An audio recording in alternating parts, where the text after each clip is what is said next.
Cricket মাঠ থেকে ব্যবসার পিচ, সাকিব আল হাসান মানেই নতুন কোনো চমক।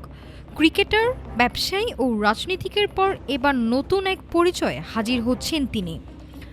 যাত্রা শুরু করছেন গণমাধ্যম ব্যক্তিত্ব বা প্রকাশক হিসেবে। যুক্তরাষ্ট্র থেকে তিনি চালু করছেন ডিজিটাল সংবাদ মাধ্যম রিওয়ান্ড বাংলা।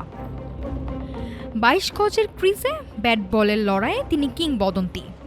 মাঠের বাইরেও বিভিন্ন ব্যবসায় সফল এক নাম। তবে এবার আর ব্যাট বা বল নয়, সাকিবের নতুন লক্ষ্য গণমাধ্যম জগৎ। ডিজিটাল মিডিয়া জগতে নাম লেখাচ্ছেন বিশ্বসেরা এই অলরাউন্ডার। তার এই নতুন উদ্যোগের নাম রিওয়ান্ড বাংলা। বর্তমানে যুক্তরাষ্ট্রে অবস্থান করা সাবেক এই টাইগার অধিনায়ক সেখান থেকেই শুরু করছেন এই ডিজিটাল প্ল্যাটফর্ম। এটি হবে মূলত একটি দ্বিভাষিক মাধ্যম, যেখানে বাংলা ও ইংরেজি দুই ভাষাতেই পাঠকরা সংবাদ পড়তে পারবেন। তবে উদ্যোক্তারা জানিয়েছেন বাংলাকে এখানে সবচেয়ে বেশি অগ্রাধিকার দেওয়া হবে। সাকিব আল হাসান বলেন, চেষ্টা করব সব এক্সক্লুসিভ নিউজ করার। খুব শীঘ্রই আমরা আনুষ্ঠানিকভাবে আমাদের যাত্রা শুরু করতে যাচ্ছি। শুধু লিখিত সংবাদই নয়, রিওয়ান্ড বাংলার বড় আকর্ষণ হবে ভিডিও ও বিভিন্ন ভিজুয়াল কন্টেন্ট।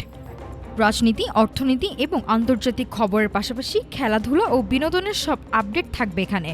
যুক্তরাষ্ট্র থেকে পরিচালিত হলেও সাকিব নিজে সরাসরি এর সব কার্যক্রম তত্ত্বাবধান করবেন। বিশ্লেষকরা বলছেন, সাকিবের বিপুল জনপ্রিয়তা এই উদ্যোগকে বাড়তি মাত্রা দেবে। তবে সংবাদ মাধ্যমের চ্যালেঞ্জিং পথে টিকে থাকতে হলে প্রয়োজন নিরপেক্ষতা ও শক্তিশালী গঠনতন্ত্র। মাঠের ক্রিকেটের মতো মিডিয়া জগতেও কি ছক্কা হাঁকাতে পারবেন সাকিব? উত্তর মিলবে খুব শীঘ্রই।